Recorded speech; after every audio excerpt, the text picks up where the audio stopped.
I said everything gonna be alright.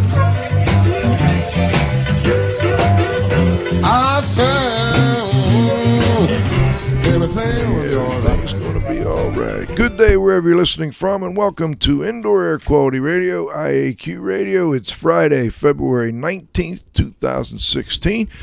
It's episode 402. My name is Radio Joe Hughes.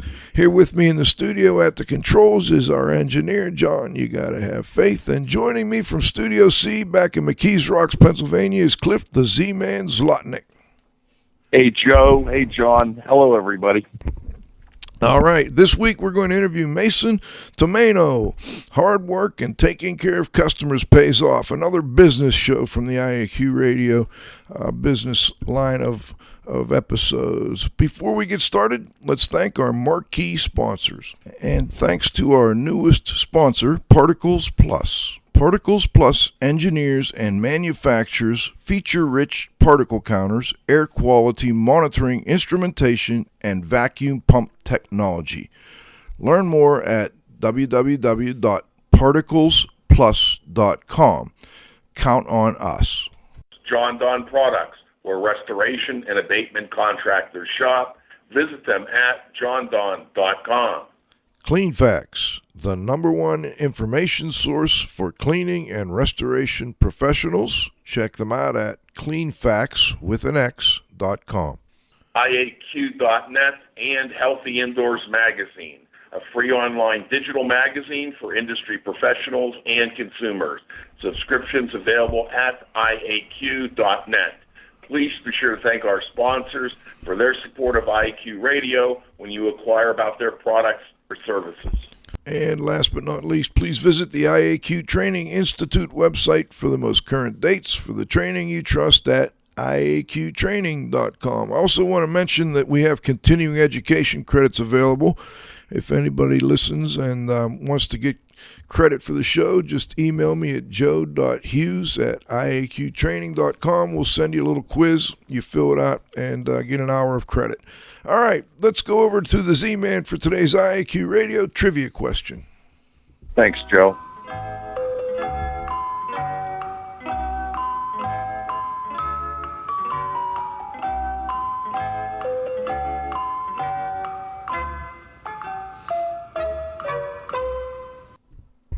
Win a cool prize by outcompeting fellow IEQ Radio listeners and being the first person to correctly answer the IEQ Radio trivia question each week. Submitting your answer is easy. Either email it to czlotnick@cs.com, or if you're listening to the show live, you can text in the answer via your computer. Congratulations.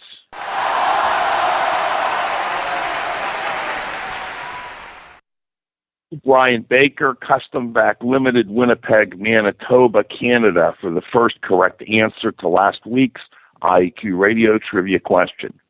The IEQ Radio trivia question for Friday, February 19, 2016, has been sponsored by Triska, the Restoration and Specialty Cleaners Association, who have been serving the needs of and advocating for their members for over 30 years. Remember, Triska is your link to industry training, certification, standards, and events. Their website is trsca.org. Now for this week's trivia question. Name the American architect who designed the Crystal Cathedral in Garden Grove, California. Today's guest is Mason Tomaino. He was born and raised in Southern California, attended Cypress College where he met his wife.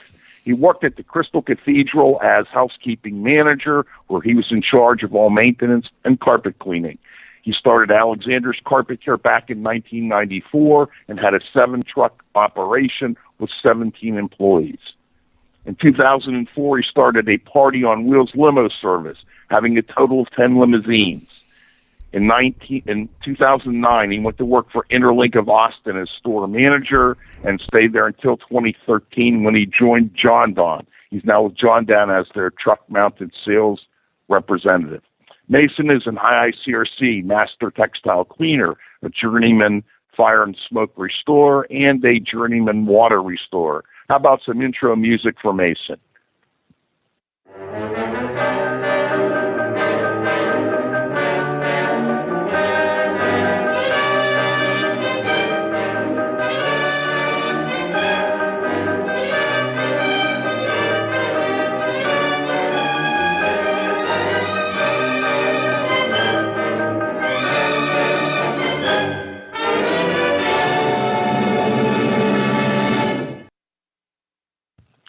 Okay. Mason, thanks for joining us today. We're real excited to have you.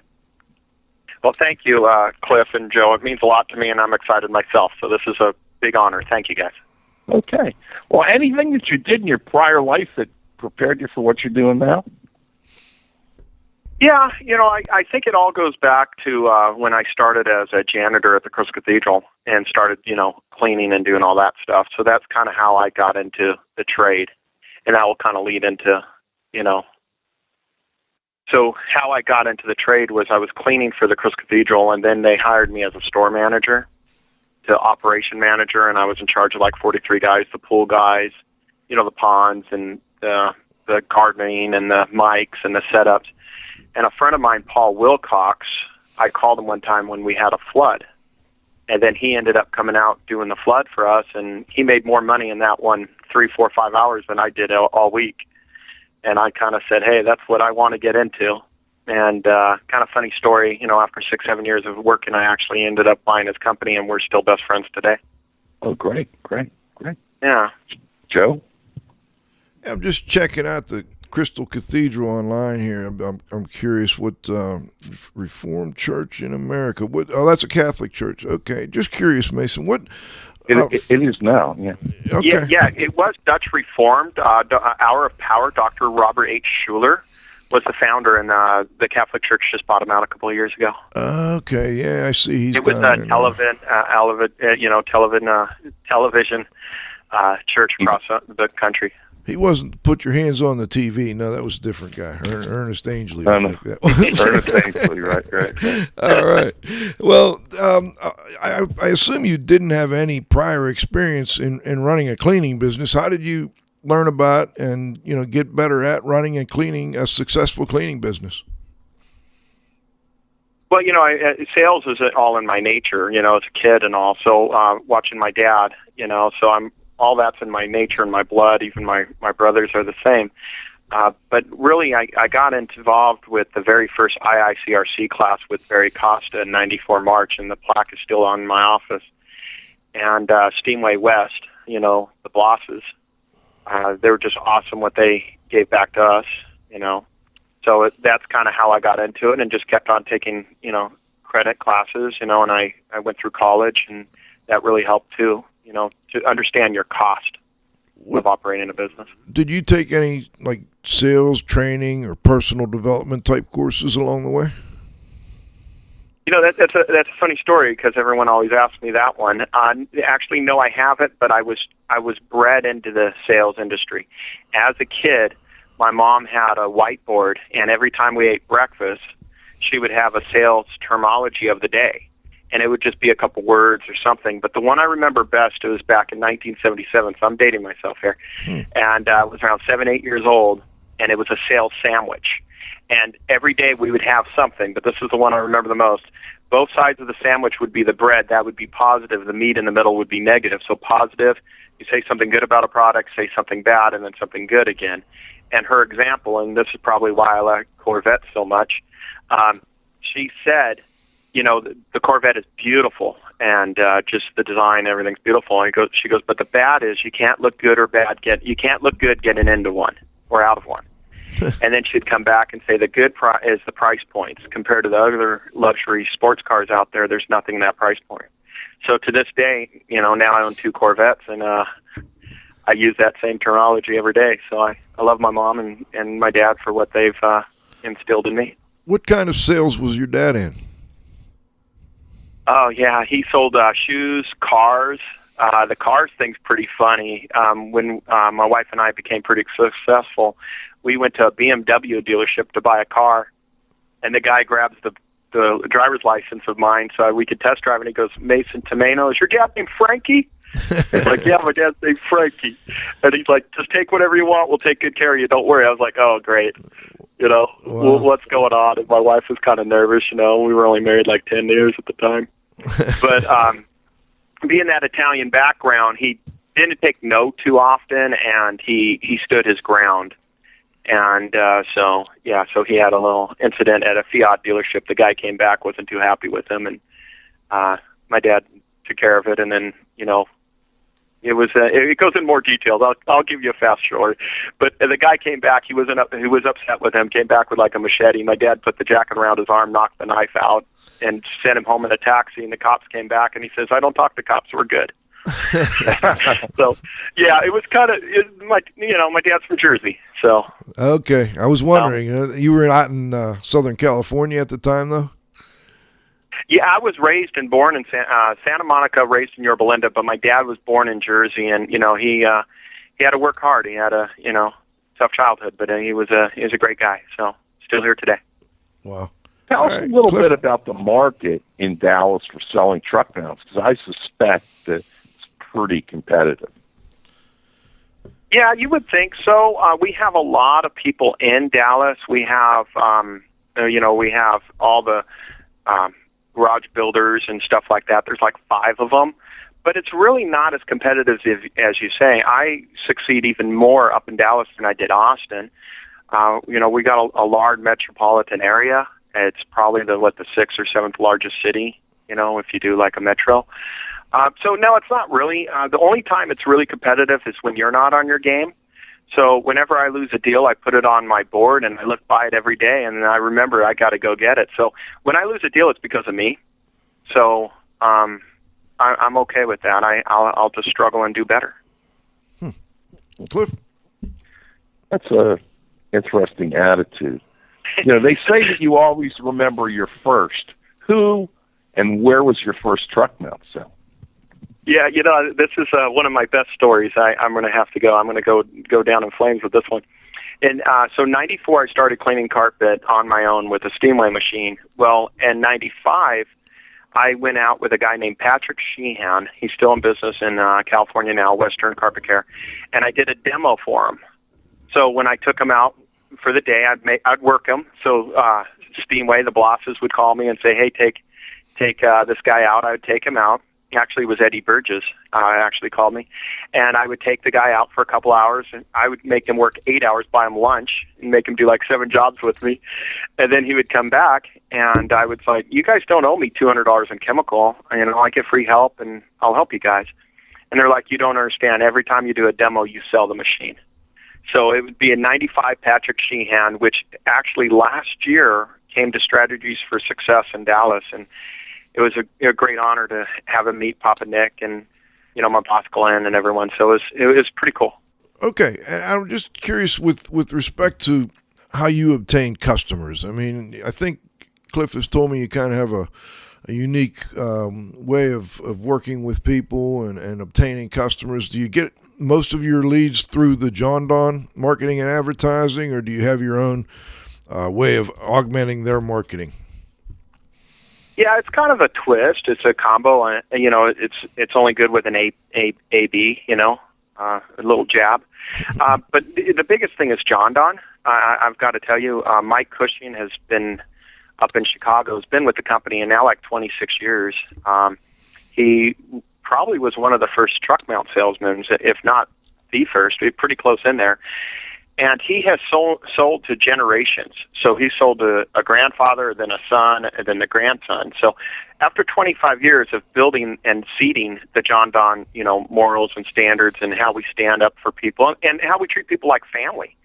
Not one person comes in and they don't get a handshake or a bro hug or something. I mean, it's you guys know Nick and John. I mean, it's family. And it's just kind of the way they interview and get us here.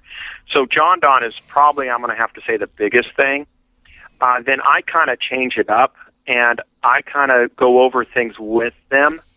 So it's not about making a sale, which everyone thinks that, hey, it's about the sale. It's not about the sale.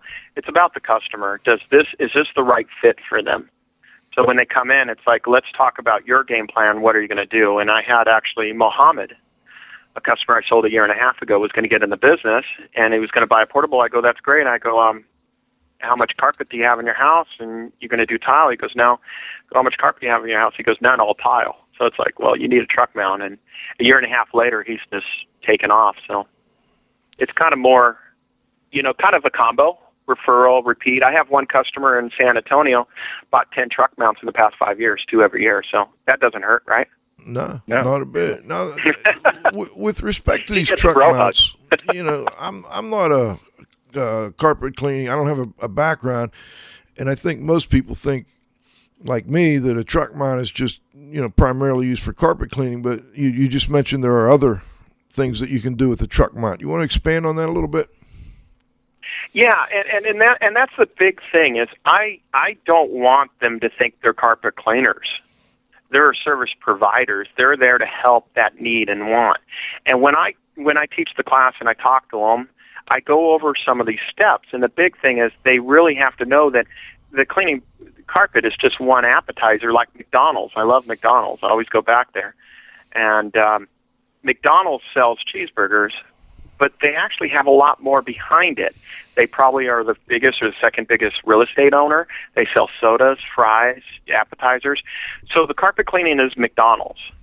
If you can do upholstery with that, if you can do wood cleaning, tile cleaning, water damage, it gets you in the door. So the truck mount is really the key because people are like, well, he doesn't have a truck mount. But I prefer not to use the truck mount as much. We had a customer the other day that wanted to, do 3 truck mounts. It's like, well, let's get one going and see which way you're going.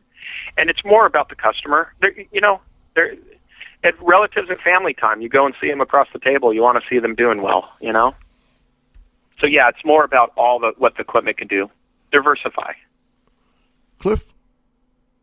When you sell 73 machines in a year and so on and so forth, what's the price range for that? Like on the low and the high, like what would the low side be, and then what would the high side be in terms of an investment?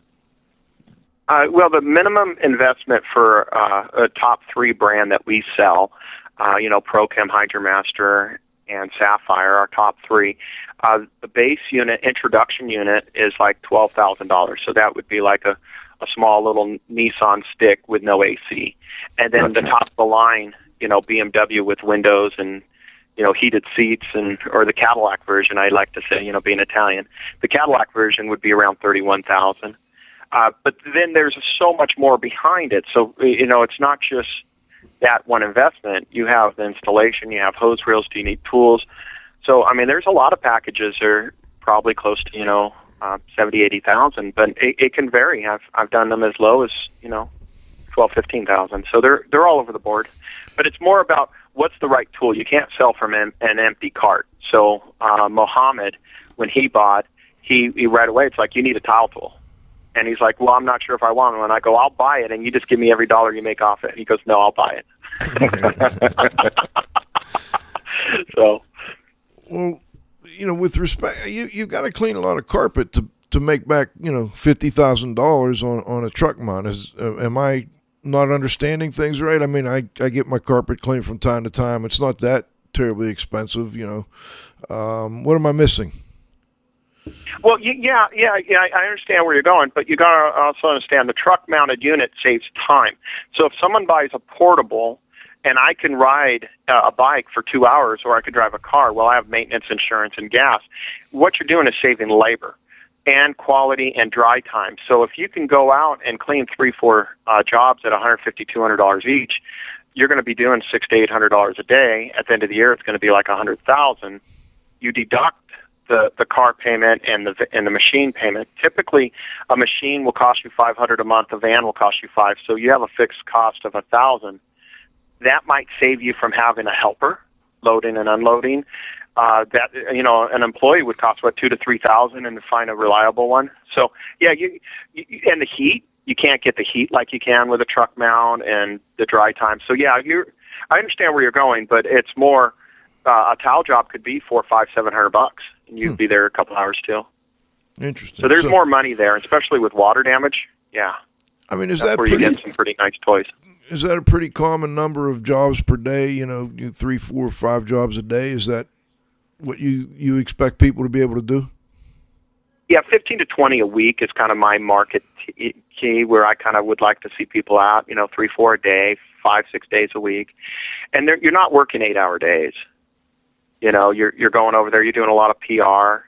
If you treat people right, they will come back. You buy from people you like. It's the old. Yeah, I'm the '70s salesman. I go back to the '70s. I shake a hand, look them in the eye. If I mess up, I tell them, "Hey, I messed up." And people respect that. What about after the sale? What kind of value-added things do you provide after you make this $30,000 equipment sale? What do you do after the fact? I think the biggest thing I do after the fact is the sale's not over. So when you go and buy something like a vehicle for $30,000, you never hear from them again because they're like, oh, they don't need you in 5 years. And that's where I think we really support our cleaners and our customers, our friends, is we give them a continuing education. We're always throwing classes. I'm going to throw a little good note here. Strategies for Success, 20 years. I took the class last year, and I was blown away with how much I did not know about business.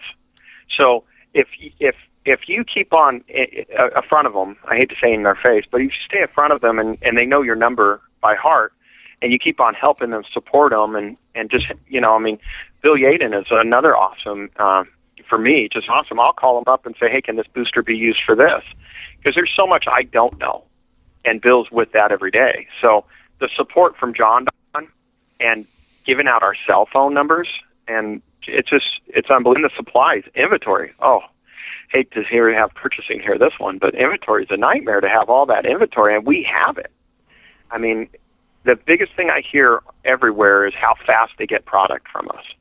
Our shipping department, I mean, I give them bro hugs daily. I think now they're kind of tired of me, but they it's unbelievable what they do for us. So it's all that support after the sale. You know what I mean?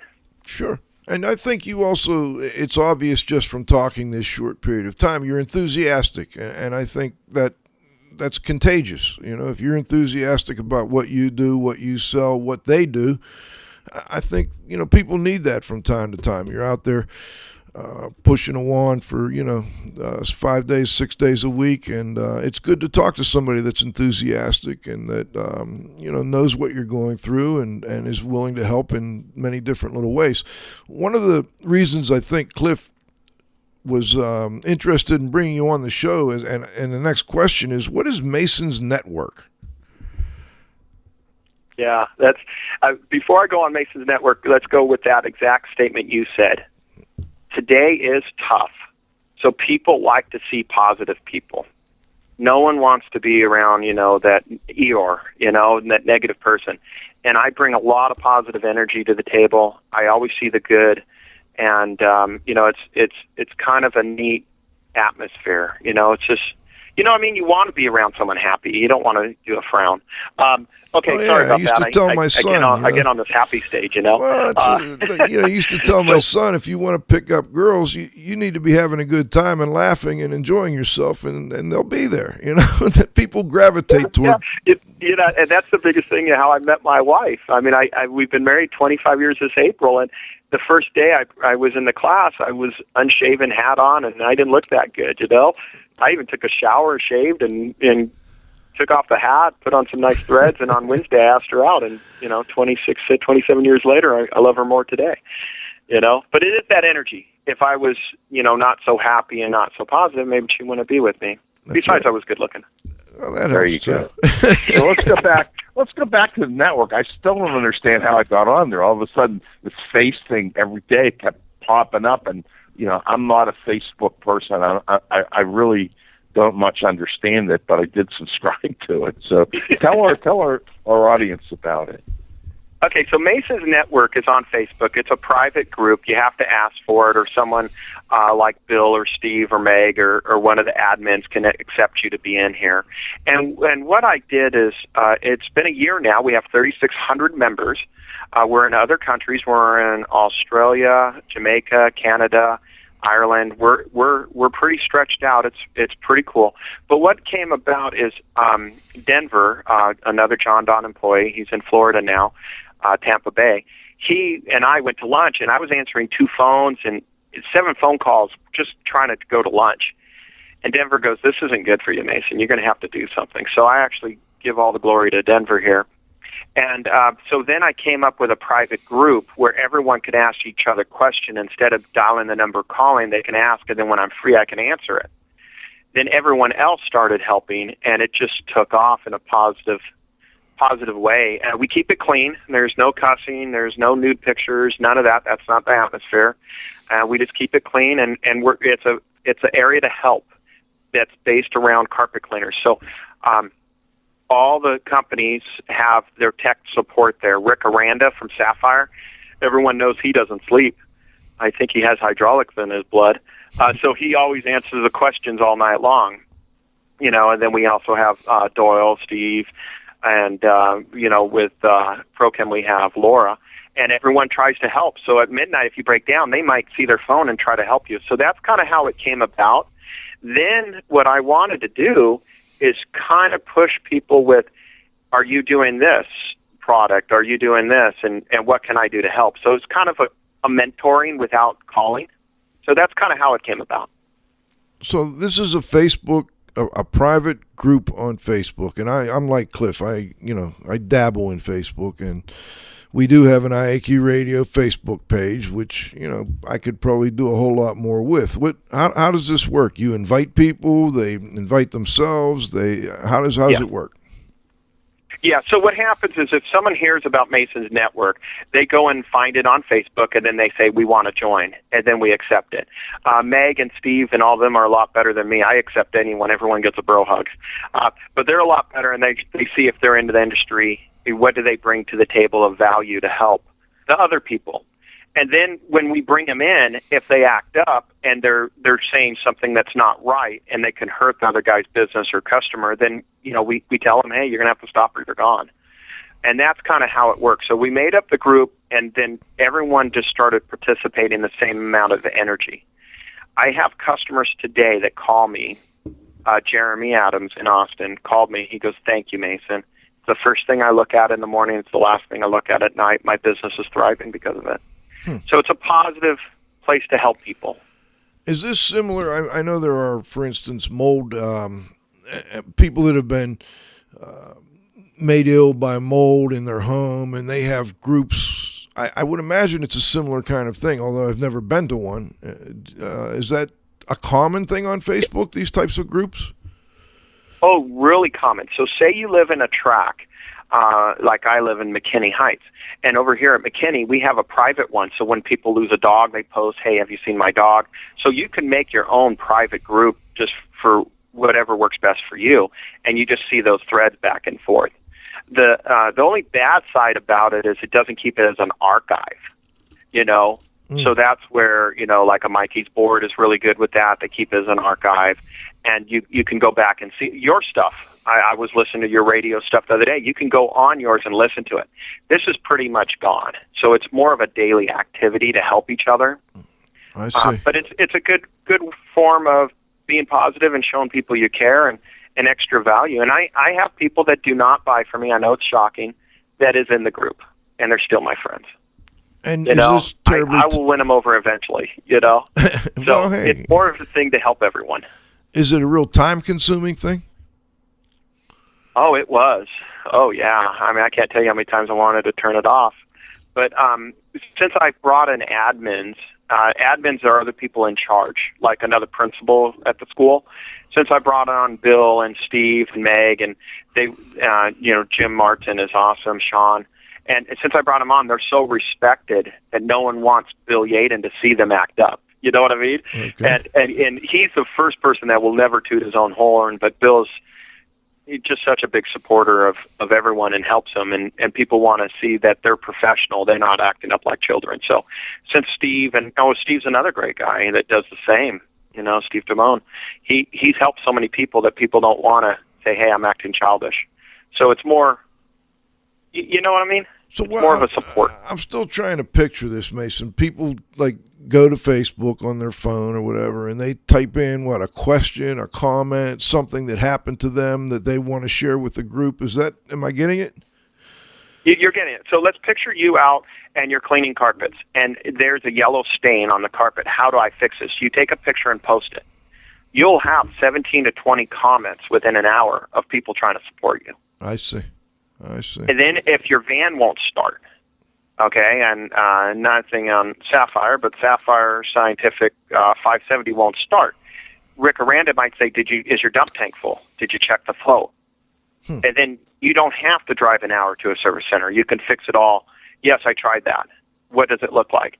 So there's so many more guys out there, that are always helping. The world is a really cool place, and it really is.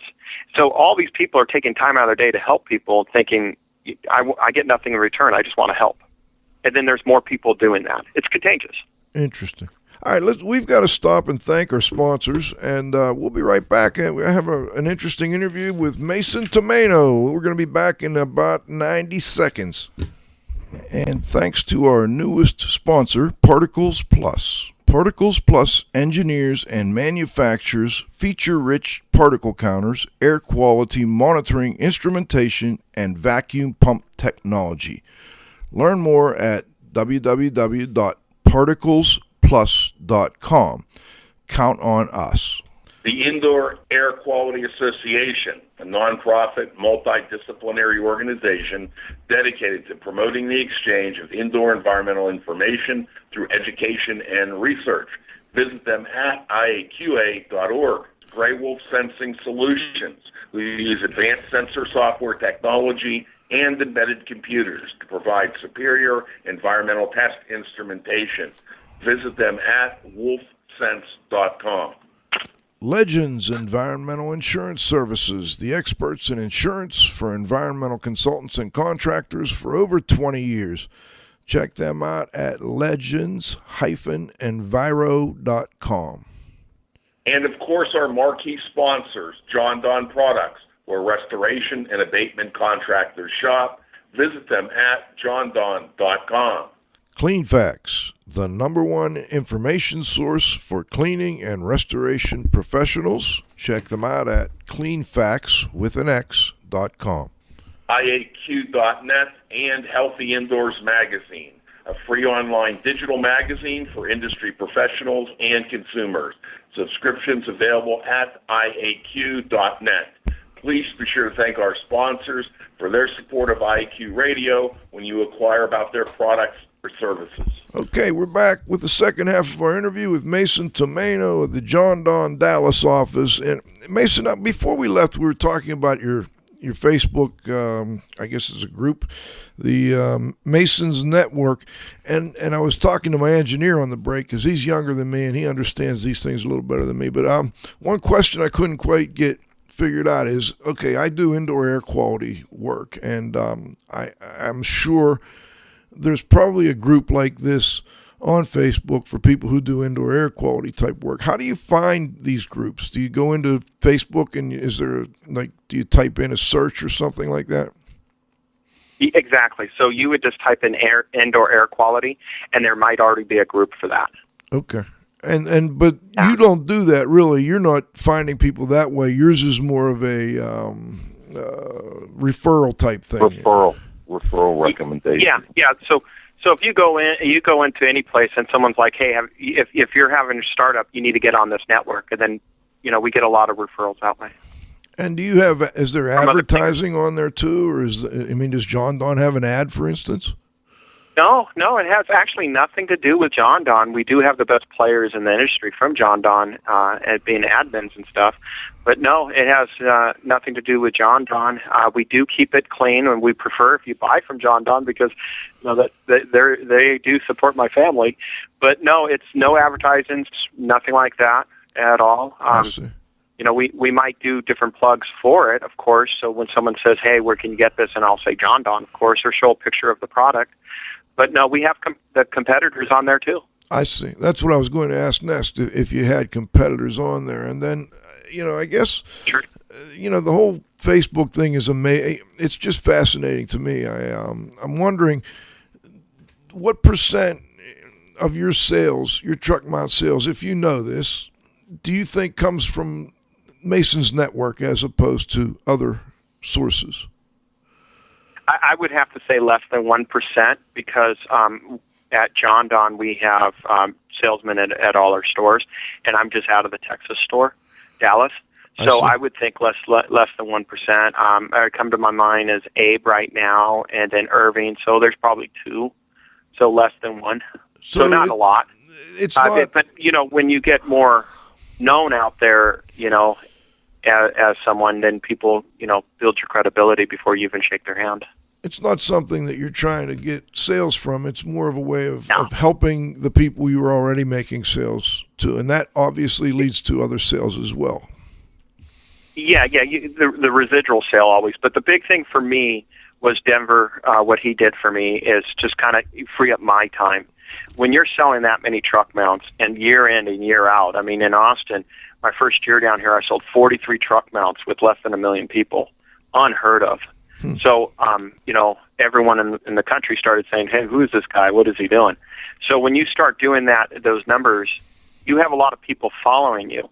And it's a real great honor that people have joined it, because when you sell that many truck mounts over the years, the people still like you.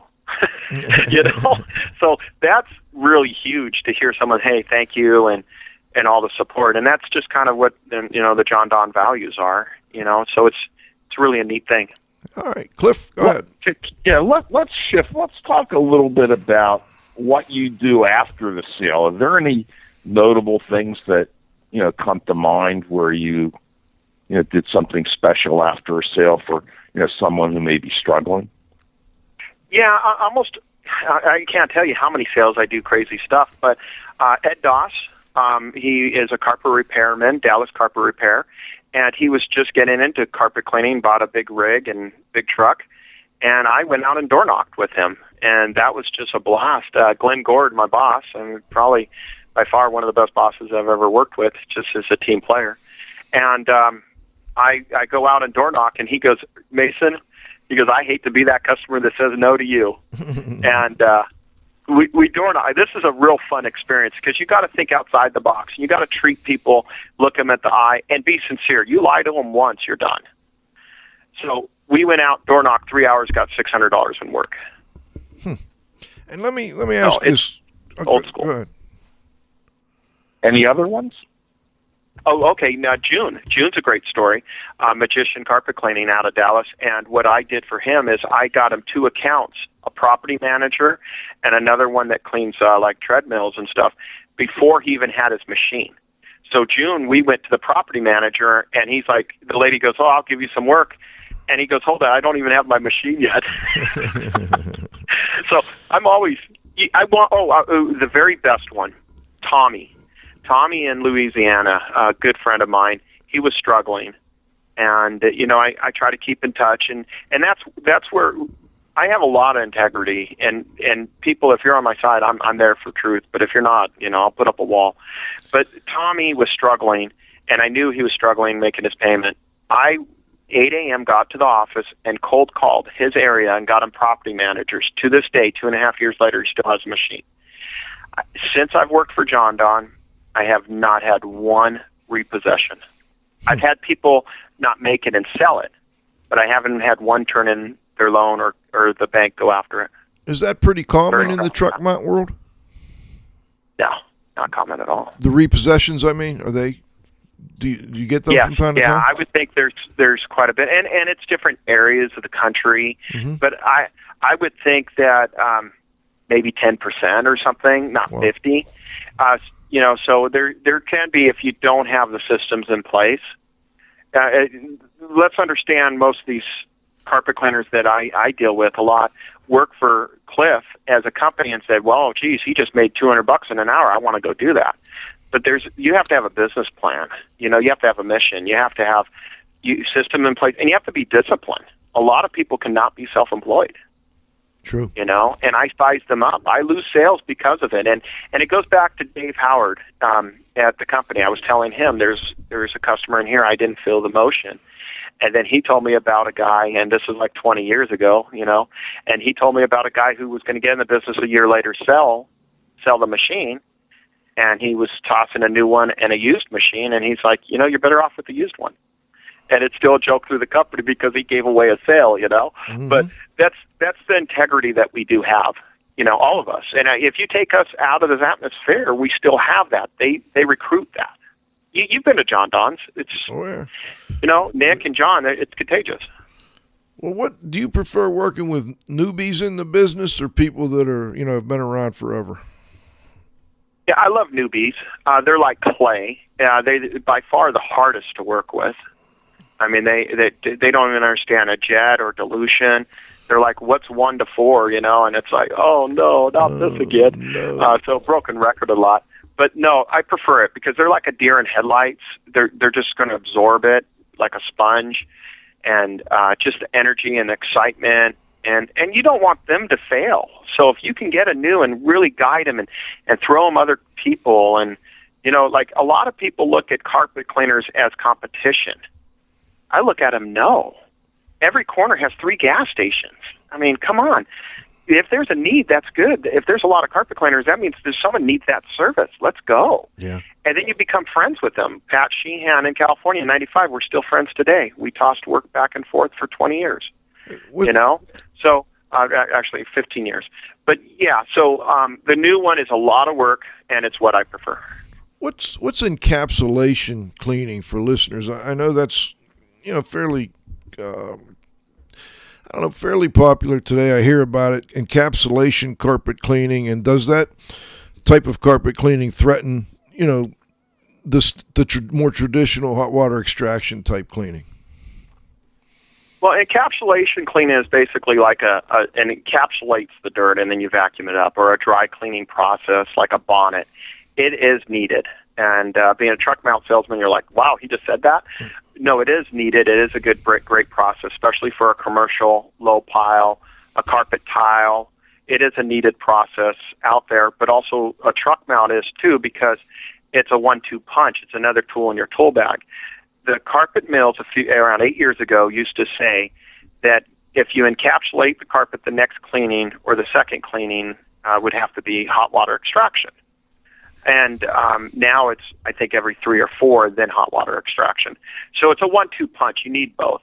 It's kind of like having a big V8 engine without tires. You kind of, it complements each other. Or cruise control on a long trip. It complements it. So encapsulation is a very good process. It does work, especially on a low commercial pile. I'm not big on it on residential, but I could tell you there's thousands of people on the network. They'll prove me wrong. So I'm not here to prove anyone wrong. I just use the hammer when I need a hammer and a screwdriver when I need a screwdriver. Good point. Cliff? In the 22 years, I think something like that, if I add it up right, that, you've been either using this equipment and or selling it, you've seen a lot of development and improvement of the equipment. It's more reliable, it's more efficient, it's more powerful, the water gets hotter, and so on and so forth. Do you think that hot water extraction cleaning chemistry has kept up with the improvements to the equipment? We're still not cleaning carpet in one pass, and my opinion is it hasn't, but I'd like your opinion. Yeah, this would have been a tough question if I lived in California, because 90% of everything's banned to go there, But in the late 90s, chemistry really changed, and it wasn't as good. We had to get rid of some of our red stain removers and, reducers. And but what has happened now is amazing. We're using boosters. We're using like a citrus solve as a booster, or peroxide oxygen boosters, and it's amazing what you can do if you understand the chemistry. But also the truck mount. I was a kerosene burner. Steamway had oil burner. I was kerosene or diesel number 2, and you were burning a second fuel. Today they're heat exchangers and they're green, so you're not burning a second, and you're taking a second fuel, second cost, second thing to break. The heat exchanger, what it does is takes 1,300 degrees off the exhaust and boils the water. So it's like a tankless water heater in a house. So technology has by far surpassed at the vacuum and just everything we've learned over the years on CFM and everything. It's just, and chemistry is right there now too. I think around 15 years ago, we had a little problem, but we also had some problem with carpet and with the polyesters. What's the purpose of a booster? A booster is more, it gives oxygen. It normally only lasts for an hour or two unless you use like a citrus solve. A citrus solve, or Citrus Force that we got ASD at our place, you add a couple of ounces to the Power Force sprayer, the inline sprayer, and it cuts through grease. Okay. So the booster can also work on the stain. So it works on the grease and different stuff like that. Okay. Cliff? Have you ever thought of a career change? You know, it seems like you like to sell high-ticket stuff. Have you ever thought about selling commercial real estate, you know, corporate jets, other high-end stuff? Yeah, you know, I think of that, and it kind of goes out of my mind because I'm Mason with JonDon Dallas, and that's just all I kind of see, and that's where I want my feet to be for 20 years, and just honored to be a part. But if I was going to ever do anything, it would be it'd be on a volume side, like the hula hoop or something, and I would probably get away from the big ticket real estate. But this, you know, Papa Nick said this best. If you enjoy what you do, you'll never work another day of your life. And he in my eyes, looks at my eyes, and he said, you know, I haven't worked in so long, you know? So he doesn't have to work. I mean, I know that's probably shocking to you guys. He doesn't have to work, but look, he comes every day. He serves the food. He does everything. And he says, he calls me on my birthday, you know, and I'm pretty sure he does that to everyone, not just me. But it's just a home atmosphere. So I want to be here, and it's a family that works, and no, I don't see me doing anything else. Yeah. Hey, Cliff, I'm wondering if you want to get one more in, and then we'll go to the roundup. It looks like the restoration industry global watchdog is going to be joining us today. Yeah. I guess just one question, and then we'll bring in Pete. Do you do any supervision, training, or mentoring of other employees at JonDon? You know, we kind of all tear off each other. It's a great honor when they do call me and say, hey, Mason, what do you think of this? Because I've been a cleaner. I've owned a company. So, yes, I'm the first one that a lot of people will call, and I'm honored there, and they're also the first ones. So it's more than a mentoring with them. I'm more of a mentor with other cleaners that buy from us. But with the people in my office and everyone that we work with, it's more of a team. We just kind of bounce. You know, you come up with an idea, it's like, I'm going to come up with this, and it's the best thing in the world, and you need someone else to tell you the truth. You don't want to just hear, yeah, you're smarter than you think, you know? So it's more, we're very a unique group in Dallas, and we're all different characters. I call Glenn the teacher in the Breakfast Club, and he's just awesome, and he controls us all in a way without us knowing it. So, no, I don't know how much I mentor them, but I know I'm there for them. They call me any time of the night. I'll answer. All right, well, let's go to the roundup, gents. Mason will be right back. We're going to bring in Pete Consigli and get one last question in from everybody. Move 'em on, hit 'em up, move 'em on, hit 'em up, rawhide. Cut 'em out, ride 'em in, let 'em out, cut 'em out, ride 'em in, rawhide. Who let the dogs out? All right, who let the dogs out? Pete, do we have you? Yeah, you got me, boys. I came in just a little bit before halftime, so I was trying to call in earlier, and I was busy on another call, but I listened to most of the interview. It's pretty cool. Listen to Mason and Paisan talking there. I like to refer to Papa Nick, you know what I mean? It's like, God, Mason, you're killing me. Yeah, we're getting up there, Pete. I got to tell you something. Nick calls me, you know, over the week, the long President's Day weekend. I sent some blast emails out to a lot of my industry friends, and I'm recruiting. I want to get old photos. I want to get stuff, you know, for the 70th anniversary of RAA. We're having a 70th convention in March in Orlando, and we're doing a tribute in CNR magazine. And so, I mean, RAA, in a predecessor, was founded in 1946. So this is actually our 70th anniversary as an association. But next year in Palm Springs, which will be the first week of April 2017, that's actually our 70th convention, because the first convention wasn't until 1947. So it's kind of like a year-long celebration, and we have these every decade. So, you know, as Cliff knows, and maybe some of the listeners, you know, we did the CR week at JonDon in Chicago last November, and then we Joe, you flew in. We tied in a special interview with Nick and John. It was great. I brought him the Pittsburgh chocolate. We had the pictures. We went out. It was all over the place. It was on social media. And so anyway, Nick calls me on President's Day on Monday. Hey, Pete, Nick Polaro.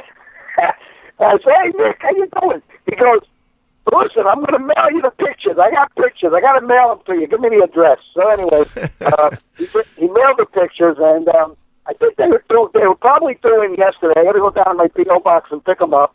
I'm going to go through them, see what I can scan digitally. And, a lot of the stuff, I got stuff coming in from all over the place.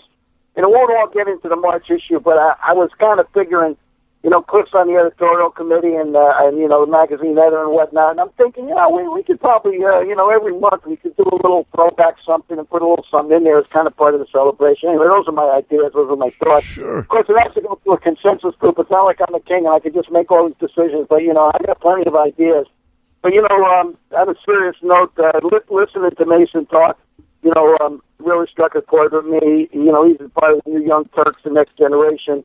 And I think that, the most famous saying that Nick has, and anytime I talk to Billy Yaden, I said, hey, does Nick still say this? He always said, and I remember when he said this years ago at Dry's, we had a meeting with all our distributors, and he said, the secret to the success of JonDon is personal success.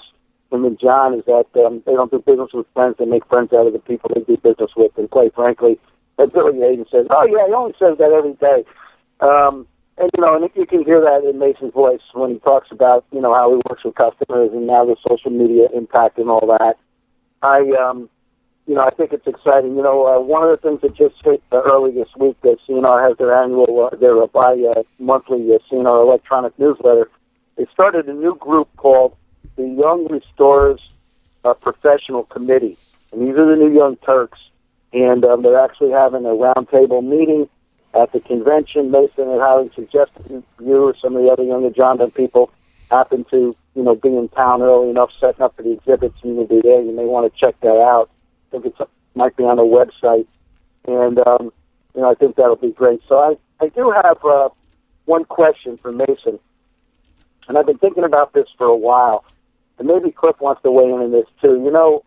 When REA rebranded in 2007 from ASCR, Association of Specialists in Cleaning and Restoration, when over the 80s and 90s we were a much more diverse group. But as we really became more of a focused restoration group, we made the change to REA, which is intended to be a global name that allows anyone in the industry to come under the banner. And my analogy is it's similar to the United Nations. No one ever refers to it as an American organization. It's a global organization that's based in New York City. Well, why can't the restoration industry have a global association that's based in Washington, D.C.? And I think they can. The Canadians have a council, the Australians have a steering committee, and I'd like to see the Brits come on maybe in the next year or two. And there was a lot of commotion over the not having the word cleaning anymore. So with that background, here's the question. I believe that the word cleaning falls under the greater banner of restoration. I think detail cleaning is an important part of every restoration project.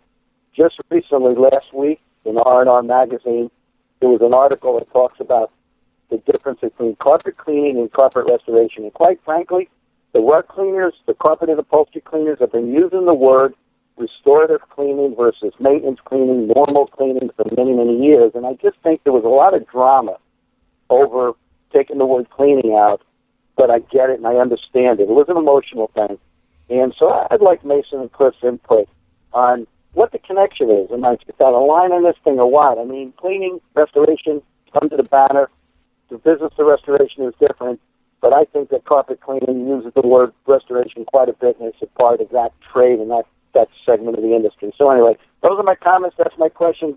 Mason, I really sincerely enjoyed listening to you for about 40 minutes, and send my regards to the whole JonDon family. I'm looking forward. I'll probably see some of them up at the DKI show here next week. And, largest, them and Gulf were the two largest members of RIA. And then, of course, I'll see the rest of them at the convention in March, 21st to the 23rd in the Marriott World Center in Orlando, Florida. Anyway, Joe, Cliff. I always enjoy the little time I get to spend on the show with the listeners. Well, thanks for joining us, Pete. Cliff, Mason, you want to jump in on that? Well, I'm going to thank you, Pete. It's an honor talking to you. I think cleaning and restoration is needed. I think the names. Most carpet cleaners go in with cleaning and restoration because it's not just water damage restoration. You're also restoring tile and grout, and you're also restoring carpet. What do you think, Cliff? I think the problem with cleaning is if you ask 10 different people what it means, you get 10 different answers. And, the scientific answer is probably we're removing some sort of contaminant from a substrate. And I don't know, I tend to agree with Pete. I think it's overused, and I think it's unfortunately misunderstood. A couple of things, Mason. Good people are good for our industry. And, we haven't met yet. I'm looking to meeting you face to face. You're an inspiration. I want you to keep on doing what you do. And what I got a kick out of, I think, on the most was when I watched some YouTube videos that you had with your son. And I remember fondly back to when my son was young, and like your son Mason Jr., Zach was very enthusiastic. He liked the equipment. He liked to operate it. He liked to go out on jobs. We would even let him teach a small part of the training courses, and it's really cool when your son respects you and looks up to you, and just wants to emulate what you do. So thank you for joining us today. I really appreciated it. And Mason, I always like to give the last word to you. Okay. Well, on my mini-me, my little son, wow, he just lights up my day, everything he does. But yeah, he's very proud of carpet cleaning and tile and grout, and he makes little infomercials like I do. And it's just awesome, I mean, I've been blessed with a very good family, and watching him grow up is just awesome, like your boy Zach, Cliff. But the biggest thing is, what I would have to say is, I'm just really honored that not just you guys, but the whole industry has been looking and embracing it. The changes that I bring to the table. It's an honor to work for JonDon, and I know I keep on saying that, but when I was in Austin, I would teach classes, and they would say, "Hey, what about JonDon?" And I was like, "They're a great company. I might work there one day." And I was lucky enough to fill that dream. So, and it is exactly how you meet them is how it is. It's no gray line. It's black or white. It's pretty simple, and we'll help out whoever we can, and we really try hard. But that family atmosphere. Nick, I'm gonna say John is outstanding. I mean, a lot of people don't know John like I do. He's outstanding. He embraces you and just talks to you, and like you're not a number. My name is Mason with John, and he takes my calls. So it's just awesome to be with both of them. Nick is really funny because they wanted to hire me. They tried to recruit me for a few years. Finally, I went ahead and took the plunge and came over, and or a year and a half, I think it was. And when I finally came over, they wanted me. They interviewed me 3 times. I had to fly to Chicago, get interviewed by 3 different people, and before they would even hire me. So I'm out in the lobby getting ready to leave, and that's my picture with JonDon behind me.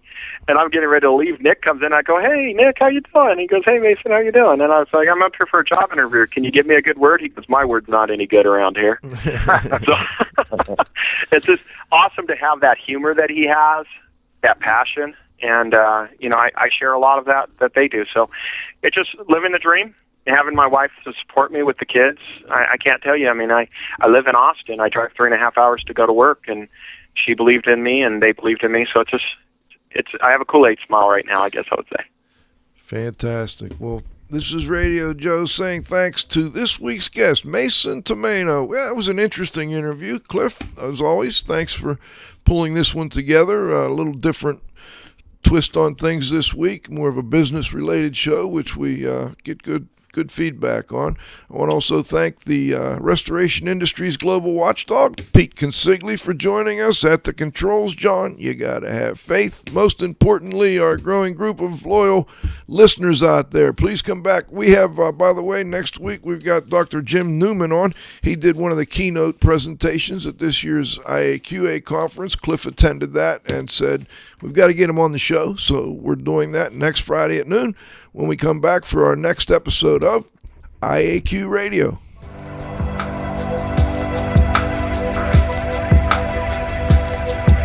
This has been another IAQ Radio production.